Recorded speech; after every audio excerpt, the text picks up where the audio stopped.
أعوذ بالله من الشيطان الرجيم بسم الله الرحمن الرحيم Assalamu alaikum wa rahmatullahi wa barakatuh.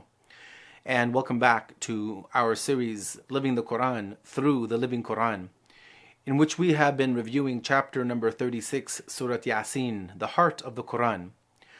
And today in our discussion we want to look at two verses, verse number 66 and verse number 67.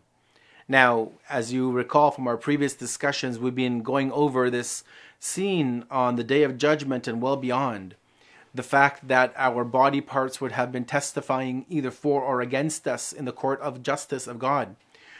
That the groups of humanity would be differentiated, would be separated into the guilty sinners and the righteous believers.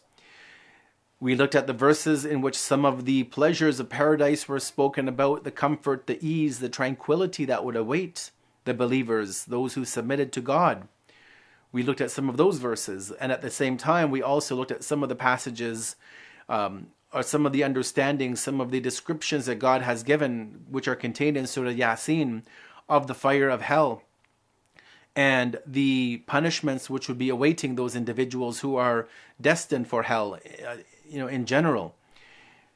Today in our discussion, God will point us to another reality of His power, of His grandeur, of His majesty, of the fact that everything is within His control, but at the same time He gives us limited freedom, free will to do as we wish. Before we go into the further deliberation and the better understanding, let us have a listen to verse number 66 and verse number 67 of Surah Yasin. We'll listen to the Arabic and the English translation, and then we'll come back and have a brief understanding of the meaning of these two verses. Allah says the following in the Noble Quran. وَلَوْ نَشَاءُ لَطَمَسْنَا عَلَىٰ أَعْيُنِهِمْ فَاسْتَبَقُوا الصِّرَاطَ فَأَنَّىٰ يُبْصِرُونَ وَلَوْ نَشَاءُ لَمَسَخْنَاهُمْ عَلَىٰ مَكَانَتِهِمْ فَمَا اسْتَطَاعُوا مُضِيًّا وَلَا يَرْجِعُونَ. If we had so willed, we could certainly have deprived these disbelievers of their eyesight, so that they would have gone ahead on their path unseeing. But how should they find the path now in the state of their blindness?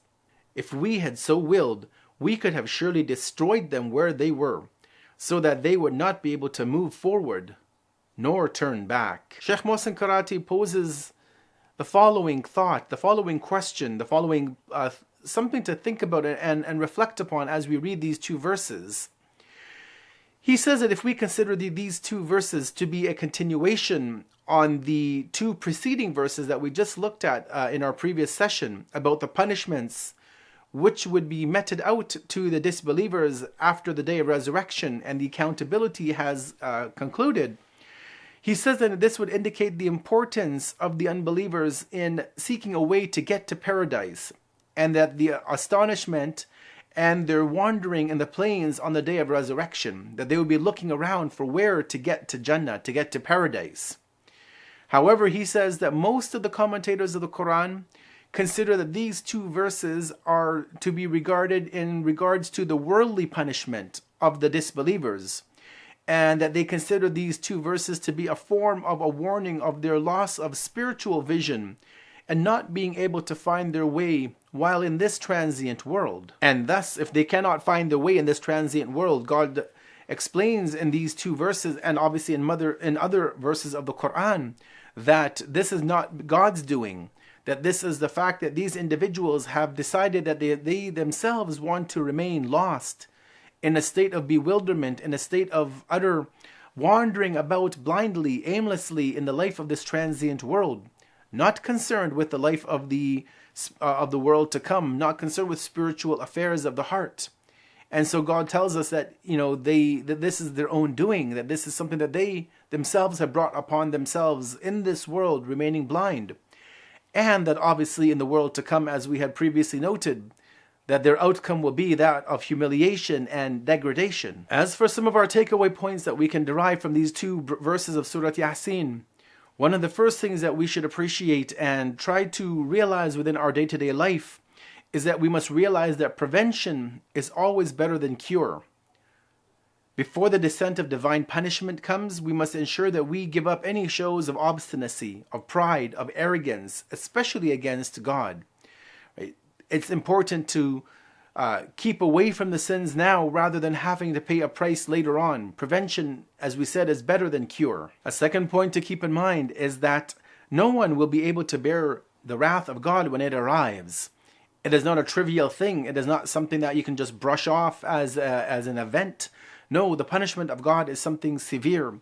It's something which we always need to keep in mind and be aware of and beware of as well.